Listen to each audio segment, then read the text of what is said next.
नमस्कार दोस्तों, स्वागत है आप सभी का आपके अपने channel crack IBPS with Manjeet में। उम्मीद करता हूँ आप सभी अच्छे होंगे और आपकी तैयारी अच्छी चल रही होगी। तो दोस्तों एक बार फिर से हाजिर हूँ आप सभी के सामने स्पीड मैथ सीरीज की नेक्स्ट वीडियो लेकर, जिसमें हम सभी डेली 10 क्वेश्चन सॉल्व करते हैं based on simplification, approximation, number series और क्वाड्रेटिक इक्वेशन। तो चलिए दोस्तों, समय वेस्ट ना करते हुए क्वेश्चन को सॉल्व करते हैं। 24 प्लस 11 1/9%। तो 11 1/9% जो है इसका फ्रैक्शन वैल्यू होता है 1/9। तो 24 प्लस 1/9 इंटू 135 डिवाइड में 5 है तो नीचे यहाँ 5 plus 43 is equal to 4x। 15 9 बार में जाएगा 135 और 5 से 3, तो 24 3 27 330 और 40 70, यानी कि 70 इज इक्वल टू 4x। तो हमारा x हो जाएगा 70/4। 2 से कट करेंगे तो 35, और 35 को क्या होता है 2 से करेंगे तो 17.5 वैल्यू। इस क्वेश्चन को देखें तो यहाँ पे 12.5% है और 15% है। तो 12.5% होता है हमारा 1/8 और 15% होता है हमारा 3/20 फ्रैक्शन में। कैसे हमने निकाला दोस्तों? मुझे 5% का फ्रैक्शन याद था, क्या होता है 1/20। तो 15% क्या है, इसका जस्ट 3 टाइम्स है 15%। तो हमें क्या करना होता है, हमें सिर्फ इसके न्यूमरेटर में 3 से मल्टीप्लाई करना होता है। हमारा फ्रैक्शन हो जाएगा 3/20। आप ये दूसरे में भी करके देख सकते हो। अगर हमारा फ्रैक्शन सपोज 10% है तो उसका फ्रैक्शन क्या आएगा 1/10। तो हमें अगर 50% का चाहिए तो हमें 5 से मल्टीप्लाई करना पड़ेगा। तो क्या हो जाएगा 50% हो जाएगा। तो यहाँ भी हम न्यूमरेटर को 5 से मल्टीप्लाई करेंगे तो हमारा आंसर क्या हो जाएगा 5/10। इसी को हम लोग 1/2 लिखते हैं। तो ऐसे हम लोग सॉल्व करते हैं। अगर हमें बेस वैल्यू मालूम होता है किसी परसेंटेज का फ्रैक्शन तो हम उसे मल्टीप्लाई करके निकाल सकते हैं। फिलहाल हमें यहाँ पे 2 की नीड है, 3/20 और 1/8 की। तो 1/8 into 640 plus x is equal to 3/20 into 360।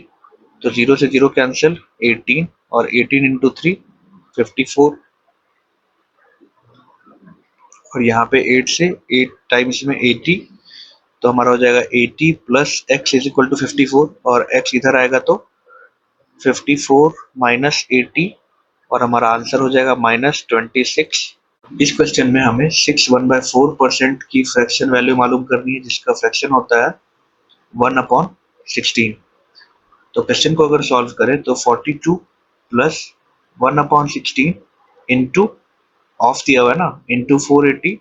और मैंने बताया था कि पहले डिवाइड वाले को डिवाइड करते हैं तो यहाँ पे डिवाइड आ जाएगा, प्लस 77 इक्वल टू 3x, ये 7 है। तो 16 का 30 टाइम्स में 480 हो जाएगा, और जब 6 से कट करेंगे तो 5। तो हमारा 47 प्लस 77 हो जाएगा। तो 7 7 14 कैरी 1, 7 4 11 1 124 इक्वल टू 3x। हमारा x क्या होगा, या तो 124/3 गिवन होगा, इसे डिवाइड करेंगे तो क्या हो जाएगा 3 4 24 1.33। इस क्वेश्चन को देखें तो यहाँ पे 37.5%, तो जिसका हमने पहले बताया था, अगर आपको इसका डायरेक्ट याद नहीं है, जैसे तो इसका वैल्यू होता है 3/8, बट आपको याद नहीं है तो आपको 12.5 का फ्रैक्शन वैल्यू तो याद है। उसका फ्रैक्शन क्या होता है 1/8। तो ये अप्रॉक्स 3 टाइम्स है 37.5।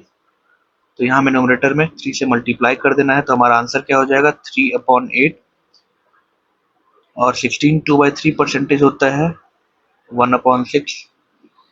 तो यहाँ पे हो गया 3/8 into 240 minus x is equal to 1/6 into 420। तो 6 7 टाइम में और 0 70 हो गया। यहाँ पे 8 3 13 two 3 90 minus x is equal to 70। तो हमारा एक्स क्या हो जाएगा पॉजिटिव का 20।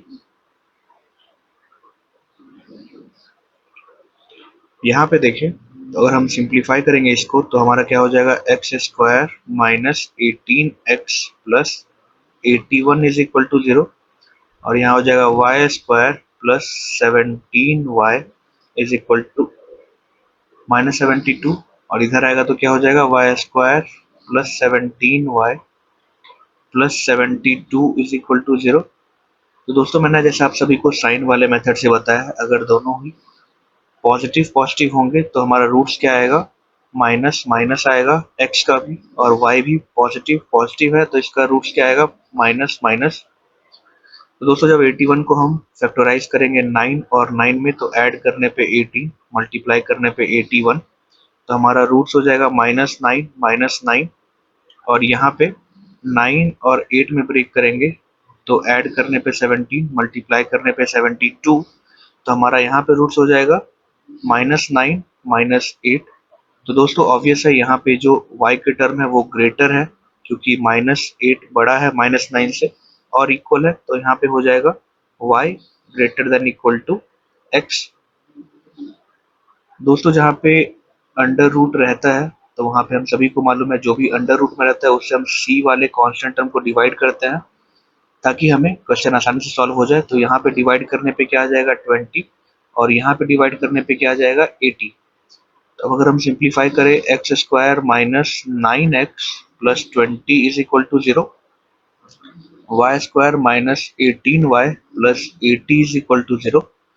तो यहाँ पे जब हम इसे 5 और 4 में ब्रेक करेंगे तो उसे ऐड करने पे 9 आएगा, तो यहाँ हमारा रूट्स हो जाएगा प्लस प्लस 5 4, और यहाँ पे जब हम फैक्टराइज करेंगे तो हो जाएगा 10 और 8 में, जिसे ऐड करने पे 18 है और मल्टीप्लाई करने पे 80, तो हमारा रूट्स हो जाएगा प्लस प्लस 10 और 8। तो दोस्तों यहाँ पे ऑब्वियस है कि जो y का टर्म है वो ग्रेटर देन है x से, तो यहाँ पे आंसर होगा y ग्रेटर देन x। दोस्तों यहाँ पे मैंने आप सभी को एक स्टेप मिस किया है। अगर यहाँ पे जो अंडर रूट में होता है वो ये आने के बाद, हमारे रूट्स आने के बाद हमें उसे चिपका देना होता है एंड में, बट दोस्तों यहाँ पे मैंने इसलिए स्किप किया क्योंकि हम लोग प्रीवियस क्वेश्चन सॉल्व करते आ रहे हैं, और अगर सेम रहा तो हमें इससे फर्क नहीं पड़ता है, हमें सिर्फ ये वाला डिजिट जो उसके आगे उससे कोएफिशिएंट की तरह जुड़ा हुआ है उससे फर्क पड़ता है। अगर हमारा जो रूट का टर्म है वो सेम रहा तब, अगर अलग रहा जैसे किसी में √2 किसी में √3 रहा, तो हमें मल्टीप्लाई करना पड़ेगा इसे 1.41 से और √3 को 1.732 से। इस क्वेश्चन को सिंप्लीफाई करें तो 8 इधर आके 0 हो जाएगा, तो x minus 13 is equal to 0, तो x आ गया पॉजिटिव का 13। दूसरा भी x माइनस 13 इक्वल टू 0, तो x आ गया पॉजिटिव का 13, यानी कि हमारे दो रूट्स हो गए 13 और 13 पॉजिटिव के। और यहाँ पे देखिए तो 3 इधर से आके 0 हो गया, तो हमारा y का रूट्स क्या हो गया, y माइनस 12 इक्वल टू 0, और y पॉजिटिव का 12, और उसी प्रकार y minus 13 is equal to 0 और y हो गया पॉजिटिव का 13। तो दोस्तों अगर आप देखोगे तो जो हमारा x का टर्म है वो ग्रेटर देन इक्वल टू है y के टर्म से, यानी कि यहाँ पे आंसर होगा x greater than equal to y। इस क्वेश्चन को देखें तो यहाँ पे ज़्यादा का डिफरेंस नहीं लग रहा है मुझे, और ऐसा मल्टीप्लाई 2 से भी नहीं हो रहा है, तो यहाँ पे अगर गैप निकाले तो यहाँ पे 1 का गैप है, यहाँ पे 9 का गैप है, यहाँ पे 5 25 का गैप है, और यहाँ पे 9 49 का गैप है। तो यहाँ पे दोस्तों ये 1 स्क्वायर है, ये 3 स्क्वायर है, ये 5 स्क्वायर है, और ये 7 स्क्वायर है। तो अगर आप देखोगे तो ये ऑड के नंबर के स्क्वायर है, तो नेक्स्ट ऑड नंबर क्या होगा हमारा 9, यहाँ पे 9 का स्क्वायर ऐड होगा, तो हमारा 9 का स्क्वायर जब 96 में ऐड करेंगे तो क्या हो जाएगा, 81 ऐड करना पड़ेगा। जब हम 96 में 81 ऐड करेंगे तो क्या हो जाएगा, 617 98 70, तो हमारा आंसर हो जाएगा 177। यहाँ पे देखें तो ज़्यादा का डिफरेंस नहीं है फर्स्ट और लास्ट टर्म में, तो गैप को अगर चेक करें तो यहाँ 1 का गैप है, यहाँ पे 4 और 4 8 का गैप है, यहाँ पे 16 में से 9 7 और 8 6 7 27 का माइनस हो रहा है, यानी कि नेक्स्ट टर्म जो माइनस हुआ होगा क्या हुआ होगा, ये दोस्तों 1 का क्यूब है, ये 2 का क्यूब है, ये 3 का क्यूब है, तो नेक्स्ट टर्म क्या माइनस हुआ होगा, -4 का क्यूब।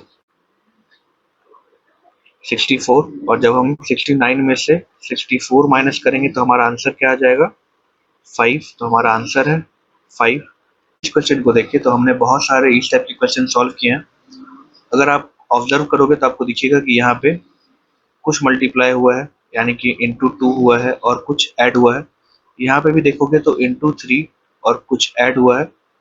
यहाँ भी अप्रॉक्स इंटू 4 प्लस कुछ ऐड हुआ है। तो अगर हम स्टार्टिंग से देखें तो यहाँ पे क्या हो रहा है? Into 1 plus 1, into 2 plus 2, into 3 14 into 3 42 plus 3 45, into 4 plus 4 45 into 4 होता है 180 प्लस 4 184। तो दोस्तों अगर आप देखोगे पैटर्न क्या चल रहा है, जिससे मल्टीप्लाई हो रहा है उतना ही ऐड हो रहा है। यानी कि अगर इंटू 1 मल्टीप्लाई हो रहा है तो 1 ऐड भी हो रहा है। यहाँ पे 2 से अगर मल्टीप्लाई हो रहा है तो 2 ऐड भी हो रहा है। उसी प्रकार 3 से मल्टीप्लाई हो रहा है तो 3 ऐड भी हो रहा है। तो दोस्तों नेक्स्ट टर्म क्या रहा होगा? Into 5 plus 5। जब हम सॉल्व करेंगे 184 इंटू 5, 5 4 20, 2 8 5 40, 2 4 कैरी, 5 1 9 प्लस 5 9 25। तो दोस्तों ये था हमारा आज का सेशन। उम्मीद है आप सभी को आज का सेशन पसंद आया होगा, आप सभी ने क्वेश्चन सॉल्व किए होंगे। तो मिलते हैं दोस्तों कल के सेशन में कुछ नए सवालों के साथ। तब तक आप सभी लोग चैनल को लाइक करें, सब्सक्राइब करें और अपने दोस्तों के साथ शेयर करें, ताकि कोई भी वीडियो या अपडेट मैं चैनल में पोस्ट करूं उसकी नोटिफिकेशन सबसे पहले आपको मिल सके। तो दोस्तों मिलते हैं कल, तब तक के लिए टेक केयर, गुड बाय।